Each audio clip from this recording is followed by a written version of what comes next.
Agora, porque é que isto? Ok. Então pronto. Quem é que eu sou? Para quem não me conhece, eu acho que há algumas pessoas, algumas caras aqui que eu não, que eu não conheço, mas eu chamo-me João Dias. A maior parte das pessoas conhecem-me por Jota. A minha área de formação é Ciências do Desporto. E o que eu venho falar aqui não tem qualquer formação, apenas é um bocadinho aquilo que fui aprendendo ao longo de 30 anos de bodyboard e alguma pesquisa que fui fazendo e algumas necessidades que fui tendo ao longo destes anos todos, tentar perceber como é que determinados fenómenos aconteciam e como é que se formavam. E isso, ao longo destes anos também como treinador, deparei-me que há muito pouca literacia aquática, oceânica, e, e isso tem um impacto muito grande no nosso desempenho, na nossa performance dentro de água. E daí achei importante, já não é a primeira vez que falo deste tema com alunos meus, mas achei importante que era interessante partilhar isto não só com os meus alunos, mas também com pessoas externas, e daí ter avançado com esta aula.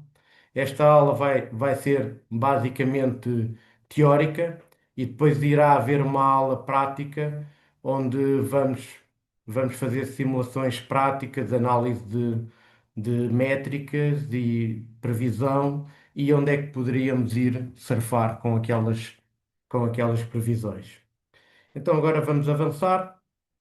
E o objetivo da aula é compreender todas as métricas, tudo aquilo que as plataformas e os sites nos dão e saber relacionar tudo.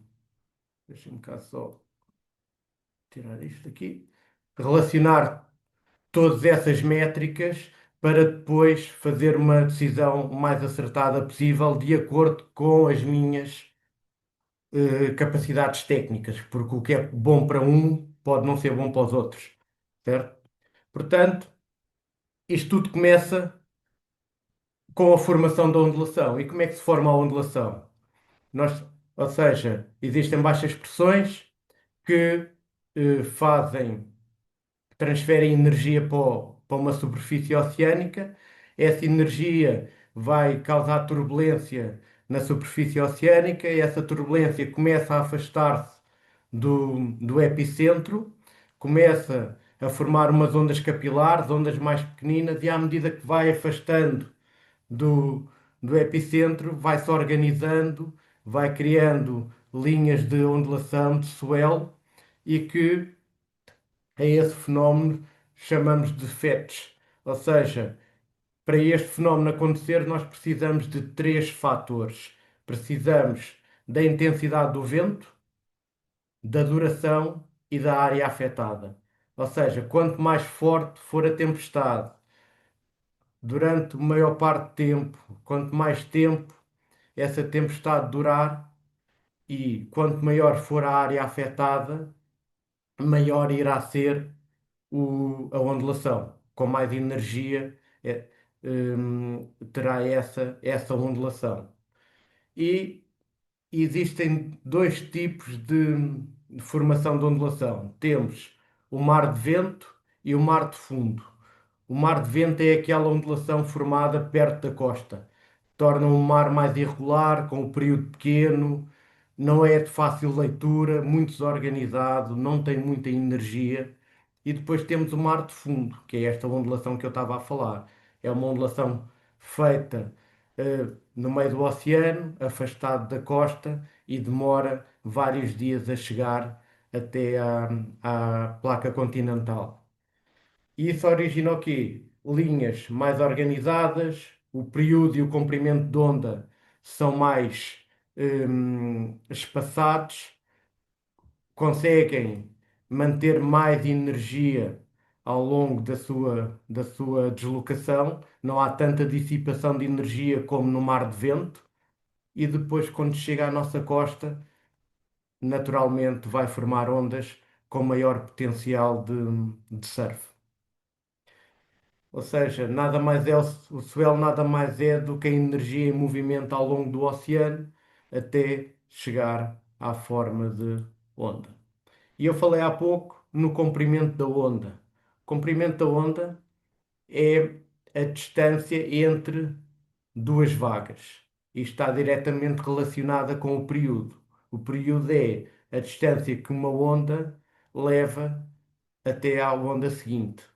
Quanto maior for o período, mais energia, mais força vai ter a ondulação. Se tivermos um swell de, de mar perto da costa, este período é mais pequeno.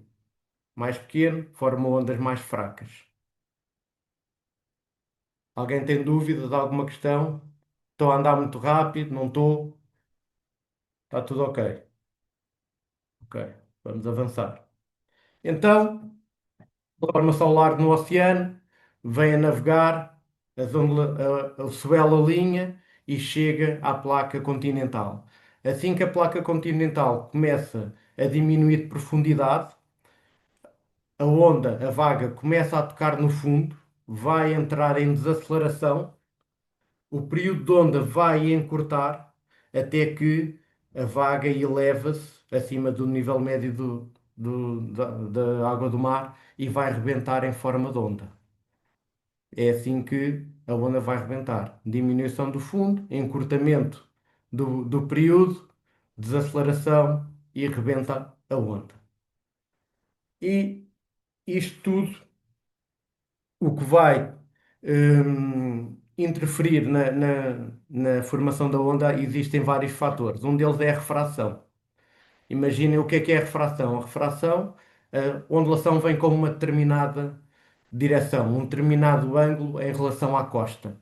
Assim que se começa a aproximar da costa, vai começar a encontrar águas menos profundas.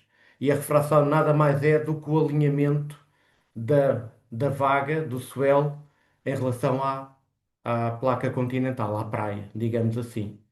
Ou seja, há uma desaceleração da vaga ao começar a tocar com o fundo, a vaga começa a rodar e depois vai ficar alinhada com a praia, porque não víamos as ondas sempre a entrar de lado, e não é o caso. Normalmente nas nossas praias, o que é que acontece?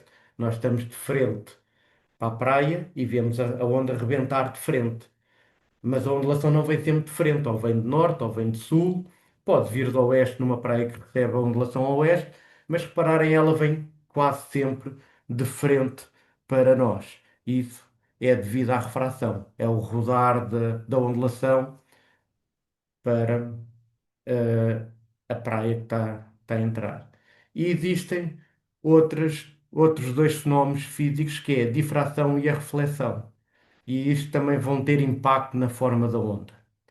Ou seja, o que é a difração? A difração é quando o swell vem e se vai deparar com um obstáculo, seja uma ilha, uma rocha, um pontão, qualquer coisa. Ou seja, vai bater e vai separar o swell. E também acontece quando a ondulação entra numa baía.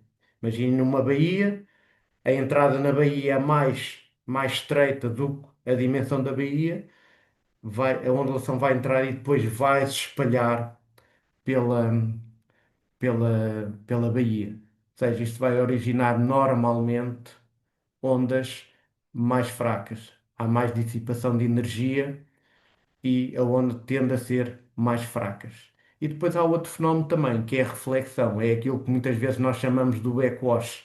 Ou seja, é quando a ondulação bate numa superfície mais elevada, mais rígida e depois a onda tende a regressar. Normalmente vai causar instabilidades, exceto algumas situações que eu já vou falar à frente, que o ato da reflexão podem originar ondas com mais qualidade.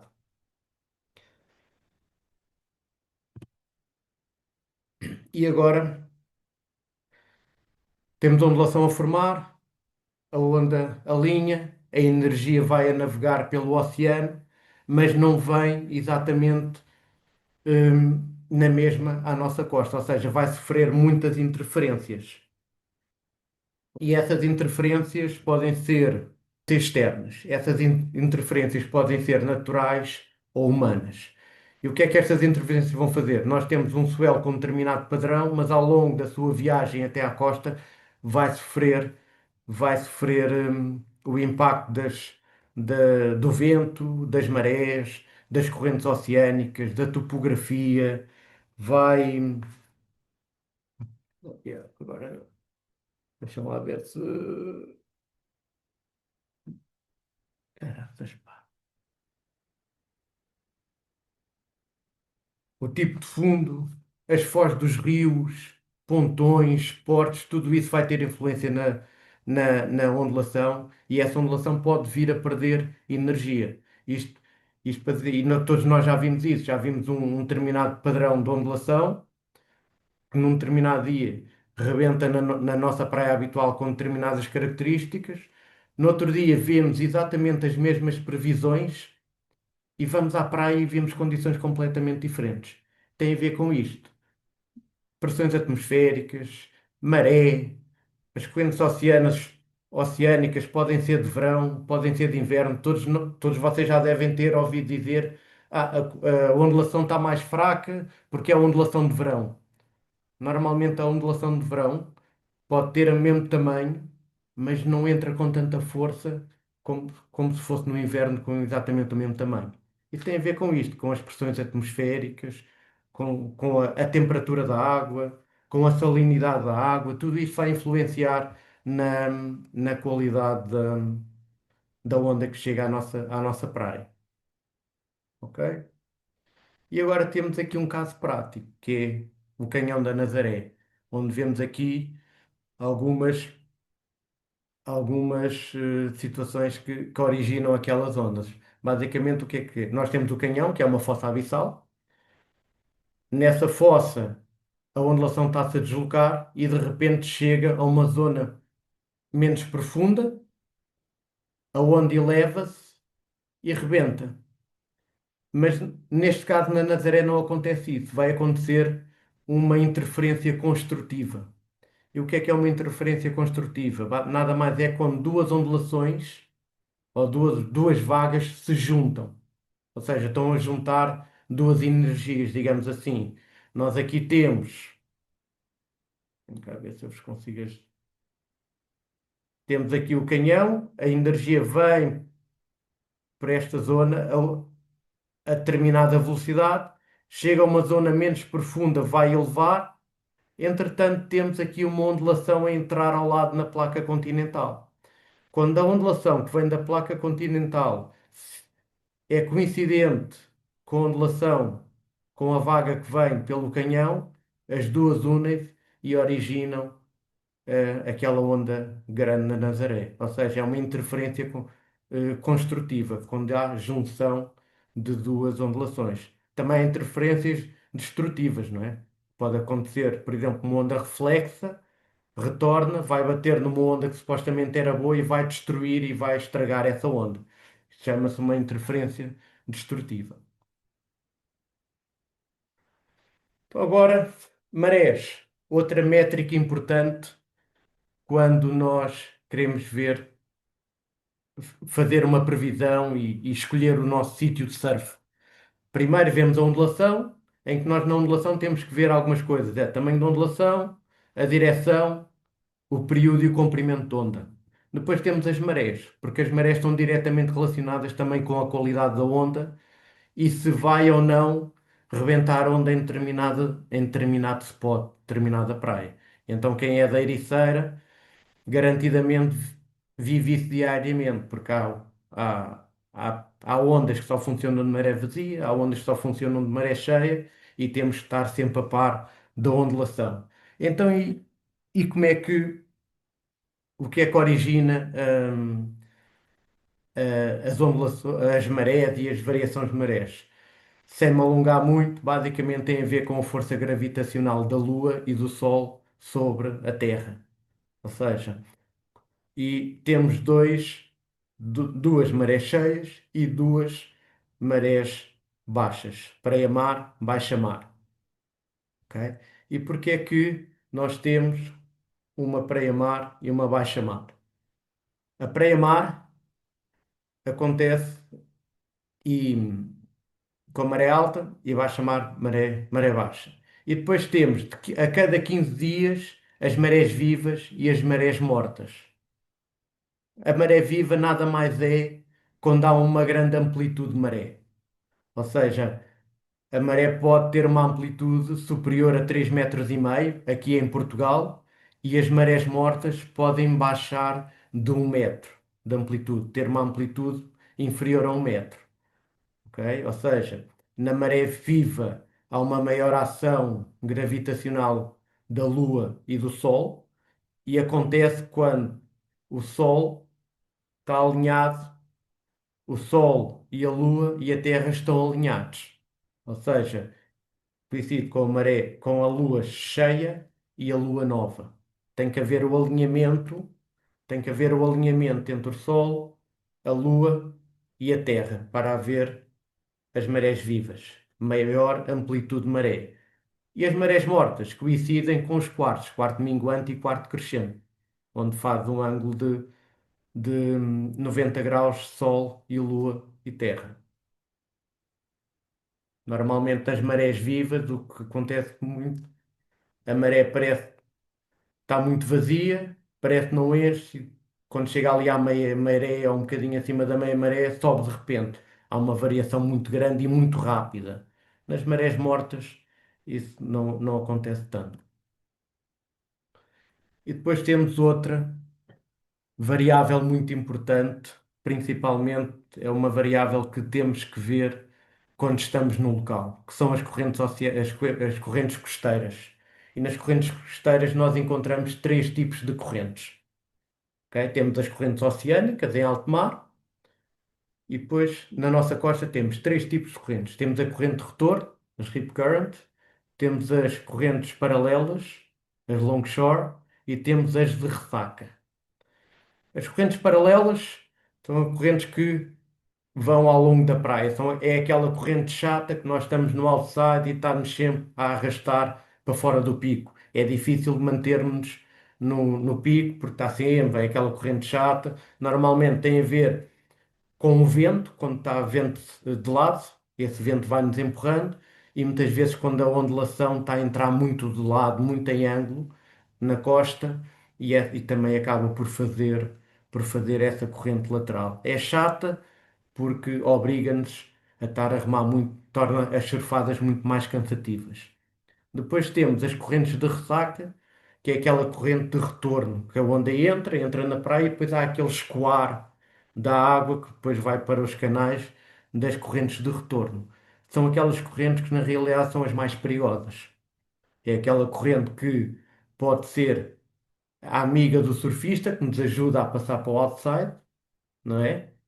Mas também é aquela perigosa para aqueles alunos menos experientes, que os leva para o outside quando eles ainda não estão habilitados para ir para lá e os banhistas e pode pôr em risco essas pessoas. Portanto,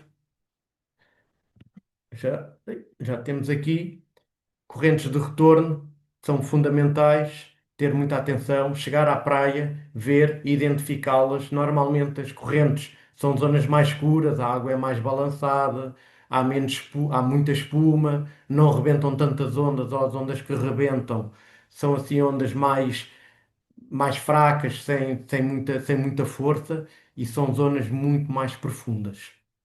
O que acontece, deixa-me cá ver aqui, para trás, acontece. Temos aqui a corrente de retorno, aqui nesta zona. Aqui é a zona de surf. Aqui é a zona de surf. Aqui é a corrente. Surfistas experientes aproveitam esta corrente para se posicionarem para aqui. Podes ajudar a passar. Os surfistas mais iniciados devem se manter afastados desta zona, pois torna-se perigoso. Afastado desta zona e daqui deste triângulo aqui. Porquê? Porque a onda entra e faz uma corrente lateral que roda depois para a corrente de retorno. Esta zona aqui também é muito perigosa para a malta mais inexperiente. Tá?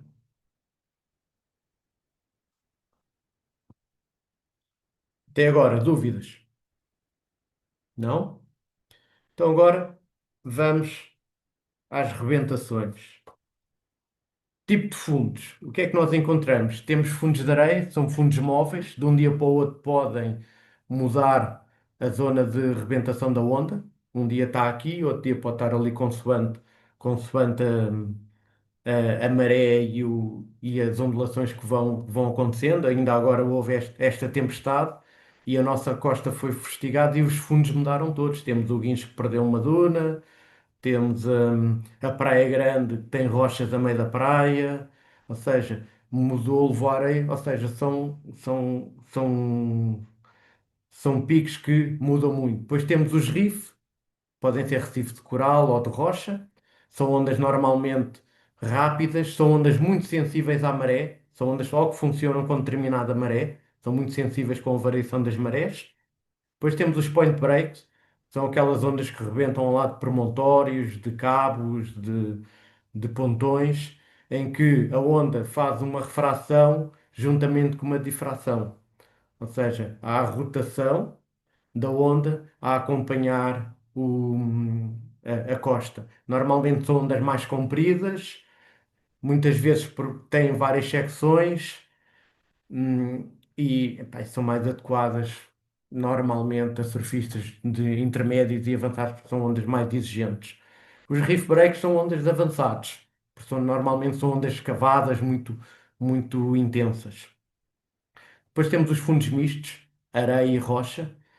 Não são tão móveis como os fundos de areia, porque as rochas acabam por ajudar à sedimentação das areias e as areias ficam mais fixas, mas com marés e ondulações também podem mudar de dia para dia.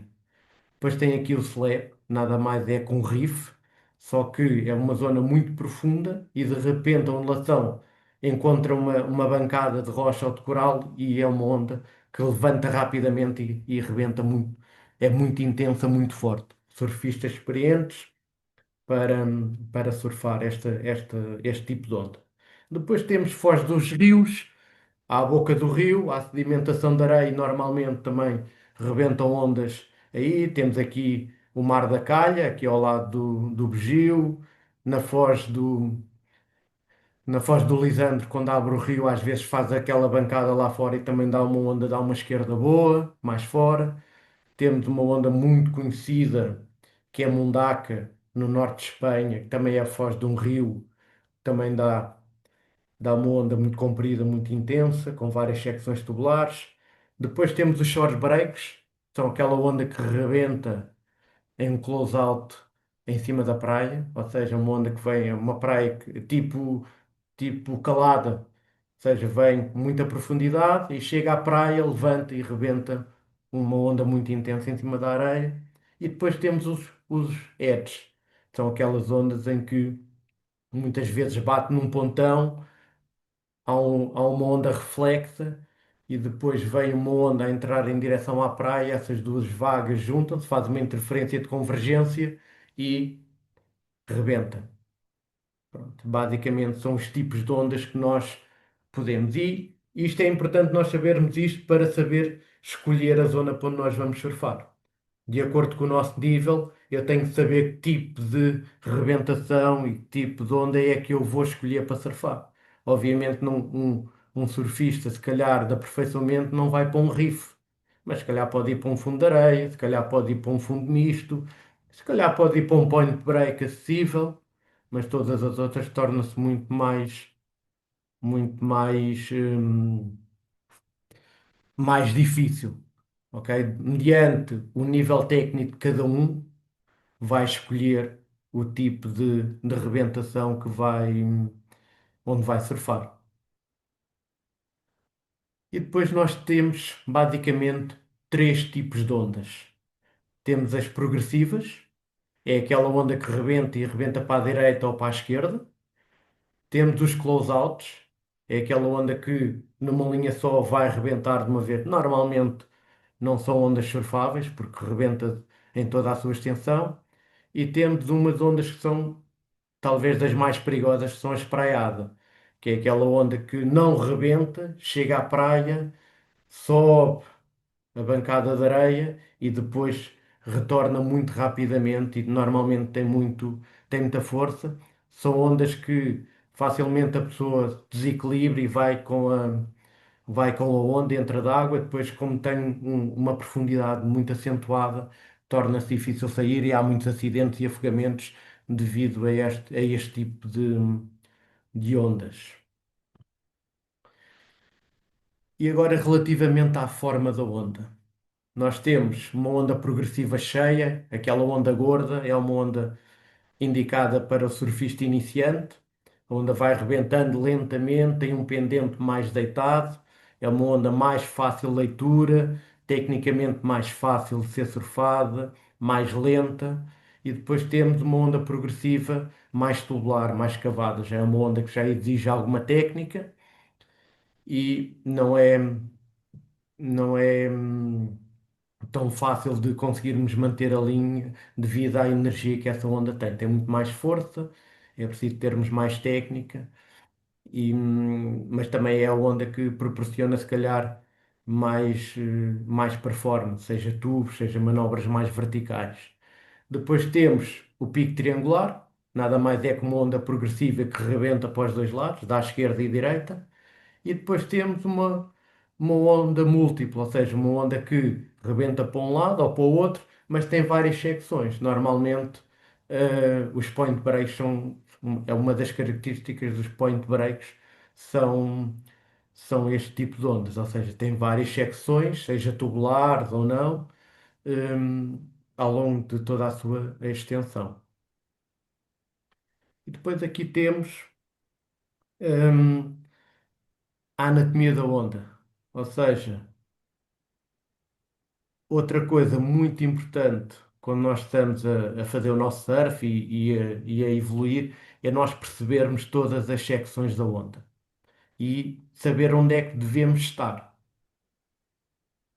Porque se nós nos soubermos posicionar na onda, nós vamos garantidamente garantir mais segurança para o nosso surf, porque vamos apanhar a onda no sítio certo, vamos fazer uma trajetória no sítio certo e garantidamente vamos evoluir mais e ter um melhor desempenho. Portanto, temos aqui uma onda progressiva, neste caso é para uma onda tubular para a direita. Temos aqui a onda de espuma, a parte da espuma. Temos aqui a crista da onda, é a zona mais alta da onda, é aquela parte onde que está a levantar e depois vai cair, vai lançar o lipo para a frente. Temos aqui a parede da onda, esta zona, ai, desculpem lá. Esta zona aqui é o que nós chamamos de pocket, parede da onda. Aqui não está representado. Temos o ombro da onda, que é aquela parte que ainda está a elevar até formar o lip. Depois temos a base da onda. E em função do nosso nível técnico e daquilo que nós queremos fazer, é importante nós sabermos posicionar na onda. Certo? Se nós quisermos ganhar velocidade, temos que andar sempre do meio para cima da onda, para acelerar, não é? Mas muitas vezes também vimos aqui à base quando queremos preparar uma manobra.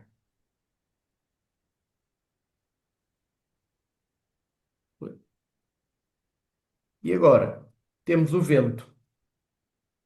Coisas importantes do vento. Nós temos basicamente três tipos de vento. Temos o offshore, o onshore e o sideshore ou crossshore.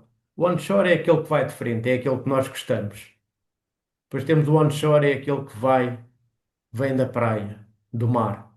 É aquele vento que vai desorganizar a onda, que vai estragar a forma da onda.